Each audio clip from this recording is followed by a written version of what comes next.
Hi, welcome to For the Love of Chocolate, our virtual fundraiser and chocolate tasting. We're glad you're here tonight. I'm Sarah Adams, and I'm the Executive Director of Cornerstone.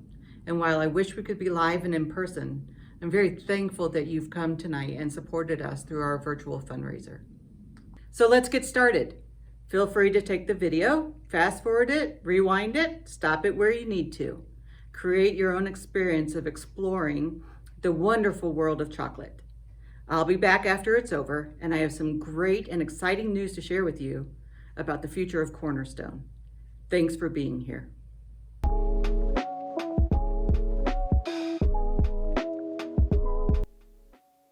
Each of you have received your chocolate tasting kit by now. Everything inside the box can be used to create your own unique experience and chocolate tasting. Some of you ordered 2 servings, and some of you ordered the party box that has 4 servings. Some boxes will have pairings of alcohols, and others do not. It all depends on what you decided to have for your tasting. This is an example of a 2-serving box with the pairings included. When you open your box on top, you will find some tools and information that you can use. First of all, there will be flyers about Cornerstone and all of the great things that are happening. We'll explain more about that at the end of the tasting. Secondly, you will find a flavor wheel. This will be used to identify the tastes and the flavors that you taste both in the chocolate and if you're doing the pairings, in the pairings as well. Later on, you'll be instructed on just how to use this tool. And finally, you will also find tasting charts.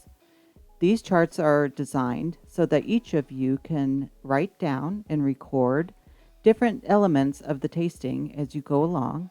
And then at the end of the tasting or throughout the evening, you're welcome to stop the video and share what you guys are learning and tasting in your own experience.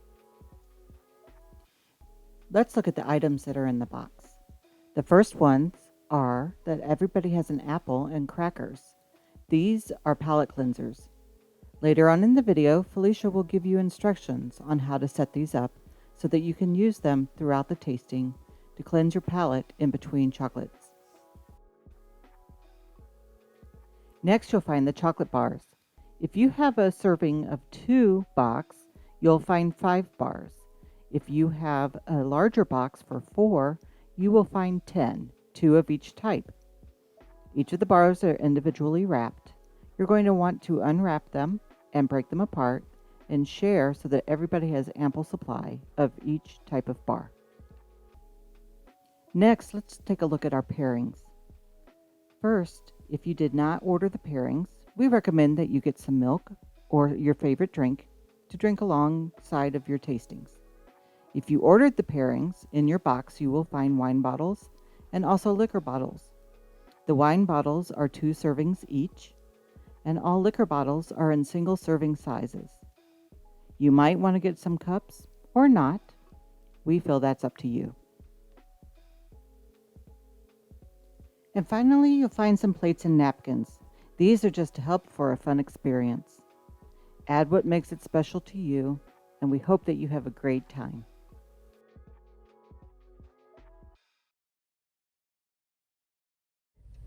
So to do a chocolate tasting, there are a few steps that you want to take into account. The first is you want to take a look at your chocolate and you want to see what it looks like and what it feels like. You'll notice the color. For example, this is a nice dark brown. You'll notice the form. This particularly is hard. You will notice the presentation. For example, this actually has a stamp on it, and it has the pieces of raspberry on the back of it. Sometimes you'll taste chocolate will be soft, so you can actually push it down. But for this time, we have hard chocolate. The second step is aroma. The aroma actually gets your tongue ready for the delectable chocolate. You want to take a deep breath, breathe out, and hold the chocolate close to your nose and breathe in deep. What do you notice? What scents are strongest? If you cannot smell much of the chocolate, try rubbing the chocolate and then re-smelling it. Everyone's favorite part of a chocolate tasting is tasting the chocolate. You want to take a piece of the chocolate and place it in your mouth. Then you want to chew slowly. Push the chocolate around your tongue. Push it up to the top of your mouth and let it melt. Then notice what flavors come out. Notice the feel of the chocolate in your mouth. Is it creamy? Is it silky? Is it crunchy? After you swallow the chocolate, notice what flavors remain. Finally, you have the finish and overall impression. How did the chocolate finish on your tongue? What did you notice? What do you enjoy about it? What flavors were most pronounced? How would you rate the chocolate? Now, if you are enjoying our wine or alcohol with your chocolate tasting, here's a clue you might want to know. Make sure as you're eating the chocolate, you save a little and then you drink the alcohol. That will allow you to really feel and to taste the different layers of flavor that are available. You will also be provided with items to cleanse your palate. It's important to be able to clean your palate between each tasting of chocolate so that you get the real taste of each piece. In your kit, if you had drinks, you'll get those, but we recommend if you did not get alcohol to grab water. You'll also be provided with apple and crackers. We have provided 2 additional tools to help you with your chocolate tasting so that you can get the most out of your experience. First, we have the chocolate wheel. You'll see there are 7 base flavors that you can look for in when you taste your chocolate. Further out from the base flavors are the specific things that you can find so that you can help identify what you're tasting in your chocolate. In addition, we have our chocolate chart. The chocolate chart allows you to list out your chocolates here and then to fill out the places that are everything that we have just talked about here. Now, each one of you will have your own flavor chart, and we want you to write what you honestly feel about your chocolate. That means whoever you're tasting chocolate with may have a very different idea of what they taste, and that's okay. At the end, when you're all done, how much fun would it be to compare your chart with everybody else's? Chocolate's 4,000-year history began in ancient Mesoamerica, present-day Mexico. It's here that the first cacao plants were found. The Olmec, one of the earliest civilizations in Latin America, were the first to turn the cacao plant into chocolate. They drank their chocolate during rituals from special round jars called tecomate and used it as medicine. By the 15th century, the Aztecs used cocoa beans as currency. They believed that chocolate was a gift from the god Quetzalcoatl and drank it as a refreshing beverage, an aphrodisiac, and even to prepare for war. The explorer Hernán Cortés was believed to have discovered chocolate during an expedition to the Americas. In search of gold and riches, he instead found a cup of cocoa given to him by the Aztec emperor. When Cortés returned home, he introduced cocoa seeds to the Spanish. Though still served as a drink, Spanish cocoa was mixed with sugar and honey to sweeten the naturally bitter taste. Chocolate quickly became popular among the rich and wealthy. Even Catholic monks loved chocolate and drank it to aid in religious practices. In 1615, the French king Louis VIII married Anne of Austria, daughter of Spanish King Philip III, and to celebrate the union, she brought samples of chocolate to the royal courts of France, effectively bringing chocolate to France and the rest of Europe. Following France's lead, chocolate soon appeared in Britain at special chocolate houses. As chocolate spread through Europe, many nations set up their own cocoa plantations in countries along the equator. Chocolate remained immensely popular among European aristocracy. Royals and the upper classes consumed chocolate for its health benefits as well as its decadence. Up until 1828, chocolate was made by hand. In 1828, though, the invention of the chocolate press revolutionized chocolate making. This innovative device could squeeze cocoa butter from roasted cocoa beans, leaving a fine cocoa powder behind. The powder was then mixed with liquids and poured into a mold, where it solidified into an edible bar of chocolate. And just like that, the modern era of chocolate was born.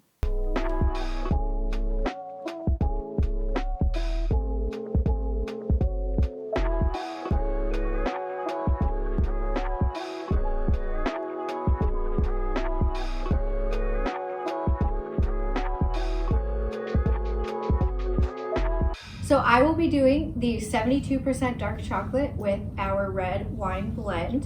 The chocolate is a rich, decadent dark chocolate, and dark chocolate has the most flavors in it, and so it pairs really well with red wines. So that's why we have a red wine.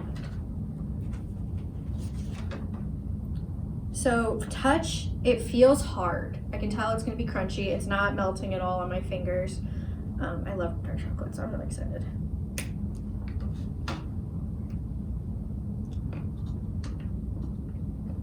That's really good. So I'm tasting a lot of the spicy, almost like nutmeg a little bit. I would say it almost has coffee and brownie flavors, so in the roasted and sweet area. It's very dark, but I like it like that, so I think it's really good. So I'm gonna take a second bite and taste it with the wine, so.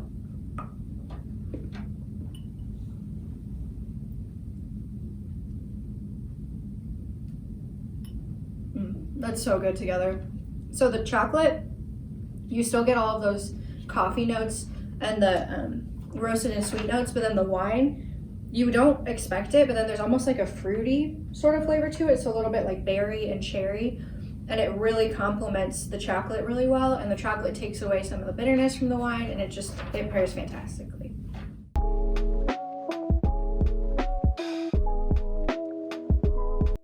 The production of cocoa begins in the tropical regions around the equator, where the hot and humid climate is well suited for growing cocoa trees.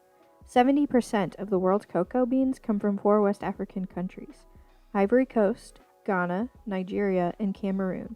The Ivory Coast and Ghana are by far the 2 largest producers of cocoa. Together, they cultivate more than half of the world's cocoa. These 2 countries are followed by other cocoa-producing countries like Indonesia, Nigeria, Cameroon, Brazil, and Ecuador. Worldwide, 90% of cocoa is grown on small family farms of 6 to 15 acres, while just 5% comes from large plantations of 120 acres or more. Cocoa production provides livelihoods for between 40 and 50 million farmers, rural workers, and their families in the global south. In the Ivory Coast and Ghana, up to 90% of the farmers rely on cocoa for their primary income.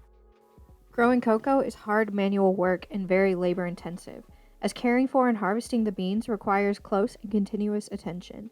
The cocoa tree flowers and bears fruit throughout the entire year. It produces large cocoa pods, which need to be cut from the trees by machetes or sticks. Each cocoa pod contains around 20 to 30 seeds, which are nestled in a sweet white pulp. These seeds are the actual cocoa beans. The consistency of a cocoa bean is similar to the consistency of a pumpkin when you cut it open and scoop out the seeds to carve it.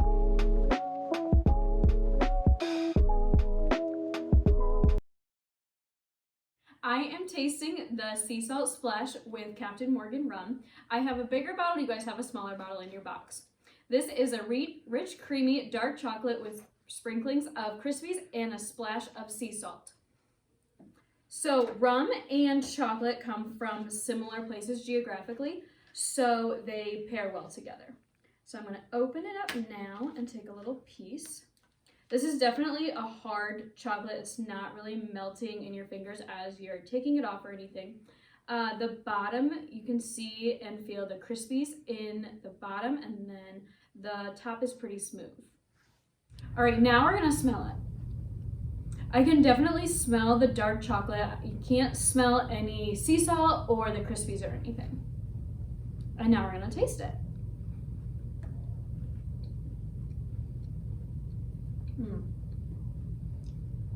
The Crispies are perfect in there. It's mixed well together. I taste the chocolate first and then the Crispies and the salt pretty much after. I would say on the flavor wheel, I taste a lot of the roasted and sweet. I actually taste a little bit of caramel. And I would also say a little bit of nutty flavors in there. Do you like it? Yeah, I do. It's perfect blend of the Crispies, the salt, a little bit of salt, and the chocolate flavors.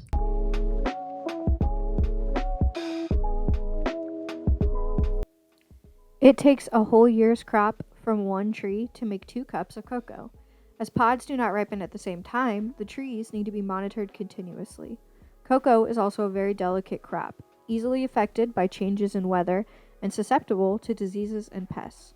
After the harvest, the ripe pods need to be cut open with machetes and the beans are taken out. The cocoa beans then need to be fermented, dried, cleaned, and packed. When the beans are packed into cocoa sacks, the farmers are ready to sell the product to intermediaries. Intermediaries buy the sacks of unprocessed beans and sell them to exporters. When the beans reach the grinding companies, the cocoa still needs to be processed. The beans are crushed and the shells removed, roasted, and finally ground. The result, called cocoa liquor, is used to manufacture chocolate or is further processed for cocoa butter and cocoa powder.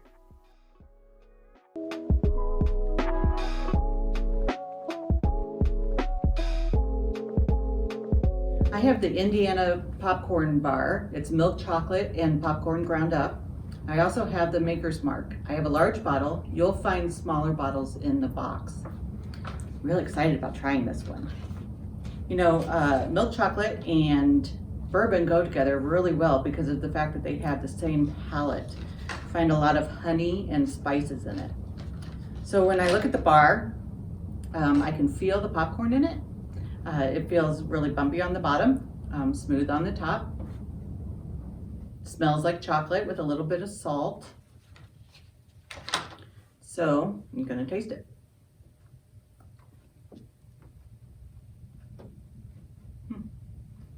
You can definitely taste the popcorn in it. You can feel the notes of but the chocolate kind of comes over the top of the popcorn. It's a really nice balance of the two. It's really good. So now I'm going to try the popcorn bar and the Maker's Mark together and see how that tastes.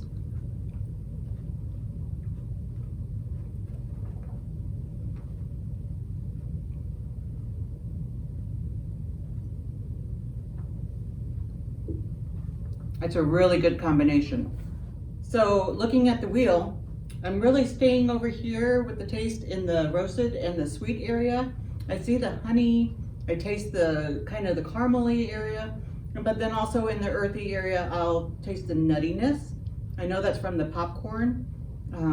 With the bourbon and the chocolate together, be a really nice evening treat at home.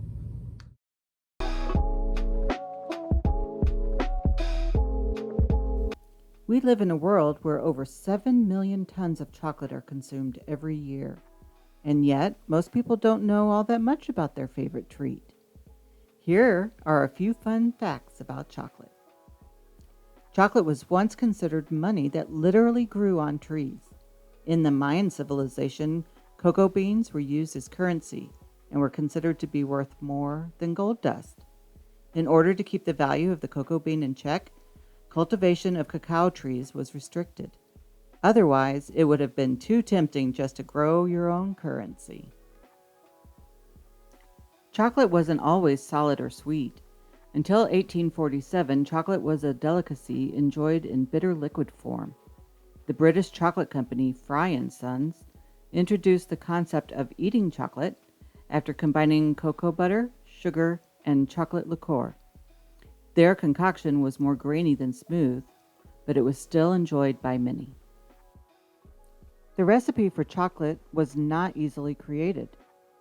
Daniel Peter, a Swiss chocolatier, spent 8 long years trying to figure out the recipe for milk chocolate. It wasn't until 1875 that he realized that condensed milk was the answer to all of his troubles. We're so glad that he never gave up. Chocolate does funny things to our brains. The mere smell of chocolate increases the theta brainwaves, which trigger relaxation. In fact, a recent study showed that when a chocolate scent was diffused in a bookstore, sales of books increased, especially sales of romance novels. Chocolate also contains tryptophan, which increases the production of serotonin. Did you know chocolate is great for your teeth? It just so happens that chocolate has an antibacterial effect on your mouth. Eating pure cocoa can actually prevent tooth decay. Chocolate toothpaste, anyone?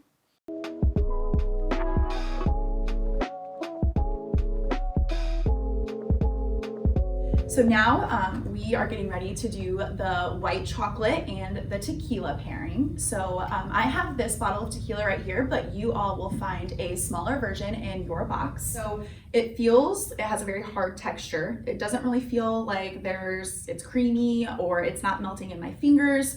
Like I said, it has that hard texture.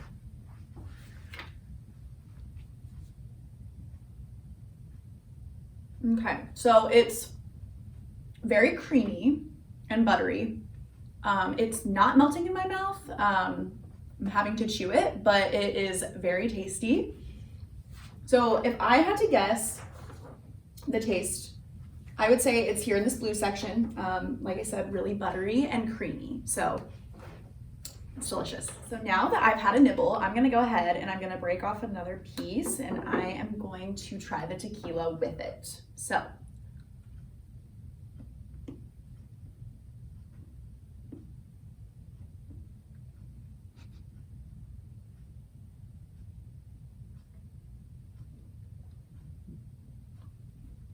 Interesting. It's actually really good. I was a little hesitant on how it might taste with tequila and white chocolate, but they're right, it does pair actually really well together.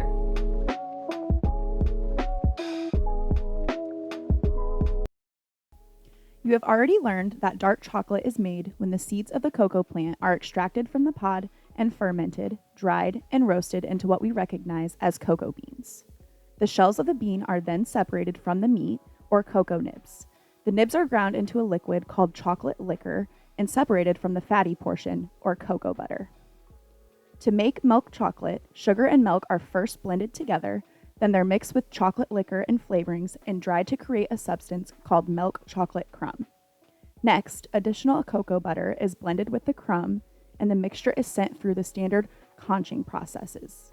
Tempering is an important step in the chocolate making process. Proper tempering, heating and cooling chocolate to stabilize it, gives chocolate a smooth and glossy finish, keeps it from easily melting on your fingers, and allows it to set up beautifully for dipped and chocolate-covered treats. Did you know that white chocolate is not actually chocolate? White chocolate is not considered to be chocolate because it doesn't contain any cocoa solids or cocoa liquor. This sweet treat is made up of a blend of cocoa butter, vanilla, and sugar. But don't worry, we won't judge you if it's still one of your favorites.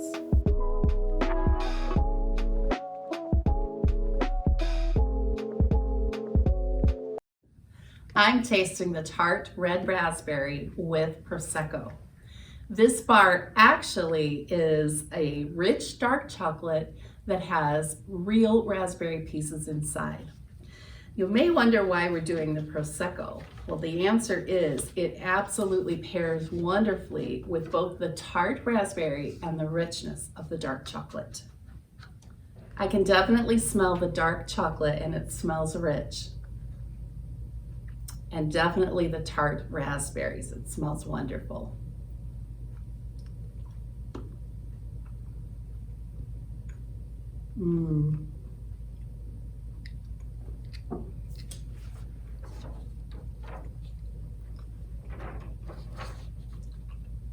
If you look here on the chocolate wheel and you go over to the fruity, you definitely taste the fruitiness of the raspberry. And the raspberry pairs very well with the dark chocolate. I'm going to taste it now with the Prosecco.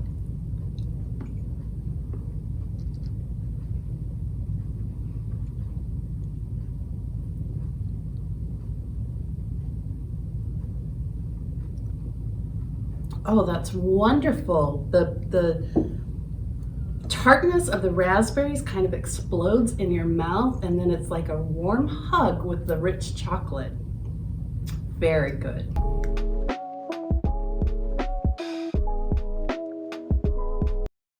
I'm Cassandra Rosine, one of the board members here at Cornerstone, and I'd like to thank you for participating in our virtual tasting. As a board member, I'm very passionate about the work Cornerstone does every single day, and I'm excited for our new programming to reach out to seniors. As a board member and a community member, I know how difficult transportation could be in this area for both our students and our seniors. So I ask you to really think tonight about the opportunity to help fundraise for our van and participate in giving those opportunities to everyone to come to our center. You'll find this envelope in your box where you can directly send it to us, you can drop it off, or you can even go to our website to donate tonight at cornerstoneyc.org. Thank you for supporting our virtual chocolate tasting event. We hope that you had fun, enjoyed some great treats, and who knows, maybe you learned a thing or two about chocolate. As promised, I wanted to share some great news with you. We have officially transitioned into a full community focus. We are going to be leading with passion and serving with mission to make sure that we are bringing the resources that the Southeast Allen County community needs. Not only will we continue to focus on youth, but we're going to be incorporating family, senior, and community resources throughout the entire year. Make sure that you stay with us and come and join us when you can. We want to take a minute to say a huge thank you to our sponsors, DeBrand Fine Chocolates and Perkin and Schaefer CPA Group. Perkins and Schaefer offers accounting and tax services for small businesses, individuals, and nonprofits. They also offer QuickBooks setup and training and consulting services year-round. You can find out more at perkinscpagroup.com or at 493-3929. During tax season, the office is open Monday through Friday, 8 a.m. to 5 p.m. Anyone interested can call for a free initial consultation and to set up a virtual appointment.